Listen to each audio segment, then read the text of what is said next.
ओम नमः सिद्धेभ्य नमो अरिहंताणं नमो सिद्धाणं नमो आयर्याणं नमो उवज्जायणं नमो लोहे सब साहुणं।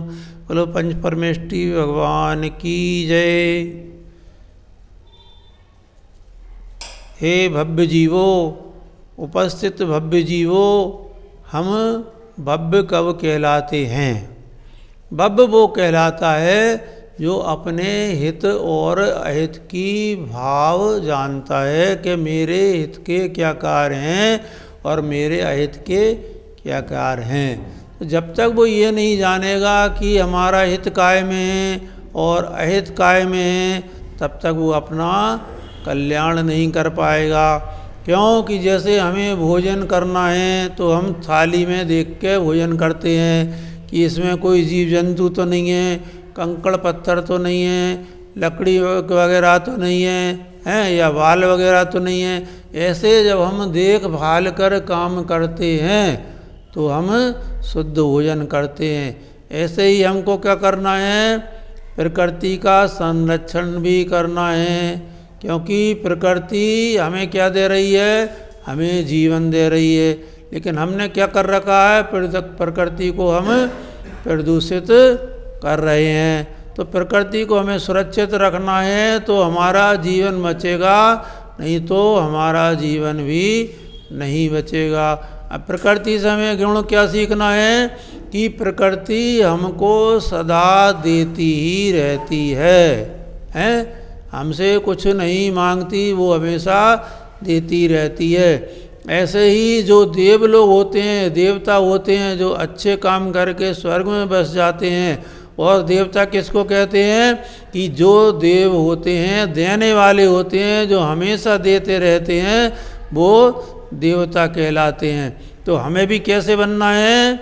हमेशा देने वाले बनना है, लेने वाले नहीं बनना, देने वाले बनना है। क्योंकि प्रकृति ने हमें इतना सब कुछ दिया है कि हमारी आवश्यकता के अनुसार अगर हम रख लें तो ठीक है, वरना ज़्यादा आएगा तो क्या होगा?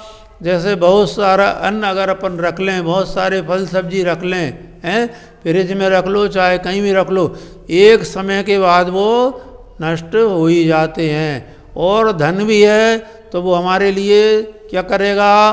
एक समय तक तो हमारी सुरक्षा करेगा।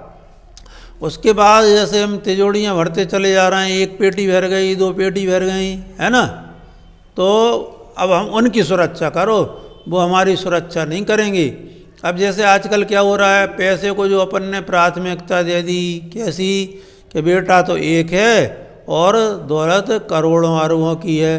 तो अब ये बताइए कि अगर आपने 4 जगह फ्लैट मकान बना लिए हैं, नोएडा में बना लिया, हैदराबाद में बना लिया, पूना में बना लिया, मुंबई में बना लिया, अब आपका एक बेटा कहाँ कहाँ जाएगा? किसको देखेगा? किसकी सुरक्षा करेगा? तो जो अपने जैन धर्म बताया कि परिग्रह कितना रखना है?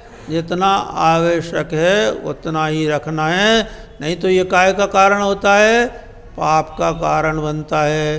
अत्यधिक संग्रह करना भी पाप का कारण बनता है। और इससे कहाँ जाते हैं? पाप के कारण से नरक में जाना पड़ता है और अनेक कष्टों को भोगना पड़ता है। ज़्यादा परिग्रह अगर आप इकट्ठा कर रहे हैं तो इसका मतलब क्या है कि आप दूसरों का हक छीन रहे हैं। और जो इससे क्या हो रहा है? दूसरों के मन में हीन भावना आ रही है और चोरों का रास्ता खुल रहा है। देखिए, आप मंदिरों में आपने चांदी की प्रतिमाएं रख दी, चांदी के छत्र चढ़ा दिए हैं, तो वहीं आकर तो लोग चोरी कर रहे हैं ना। तो चोरों का बिजनेस तो है चोरी करना, लेकिन हम उनसे सुरक्षा कैसे करें? तो ये विचार भी हमें करना पड़ेगा। तो हम अहिंसक कैसे बने, ये भी हमें देखना पड़ेगा। तो जीवों की रक्षा करना हमारा काम है। फिर आगे अगर हम धर्म की परिभाषा देखें और हमारे धर्म अनुसार हम चलें तो हमारे पुण्य का बंध होगा, जिससे हमें क्या मिलेगा? आत्मिक शांति मिलेगी। अभी हम सांसारिक शांति की तरफ तो बहुत जा रहे हैं, लेकिन धार्मिक शांति की तरफ नहीं जा रहे। जितना धन वैभव में इकट्ठा कर रहे हैं, परिग्रह इकट्ठा कर रहे हैं, जितना धन का प्रदर्शन कर रहे हैं, तो हमें कहाँ ले जा रहा है? नरक गति की तरफ ले जा रहा है। तो उस धन का हमें वैभव प्रदर्शन नहीं करना। तो धर्म ध्यान अगर हम करेंगे तो हमारे अंदर शांति पैदा होगी और हमारे अंदर आध्यात्म का प्रभाव होगा, जिससे क्या करेंगे हम कि अपनी भी सुरक्षा करेंगे और अपने सहधर्मी की भी सुरक्षा करेंगे। अन्यथा क्या होगा कि धन की 3 गतियाँ होती हैं, या तो दान कर लो या उपयोग कर लो, नहीं तो उसको आखिरी में क्या होना है? नष्ट ही होना है। तो ऐसे धन वैभव को हम एक सीमा बना लें, एक मर्यादा बना लें कि हम इतना ही इकट्ठा करेंगे, उससे ज़्यादा नहीं करेंगे। जैन कुल के सिद्धांत यही हैं 3 कि हमें क्या करना है?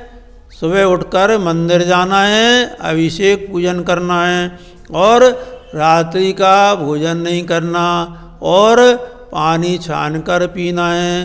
तो ये सब क्यों करना है और क्यों नहीं करना, उसके पीछे भी हमारे आचार्यों ने, हमारे केवली भगवंतों ने, हमारे अरिहंतों ने बताया कि हमें क्या करना है। तो पानी छान कर क्यों पीना है? क्योंकि वैज्ञानिकों के अनुसार पानी की एक बूंद में 36,450 जीव होते हैं। कितने होते हैं?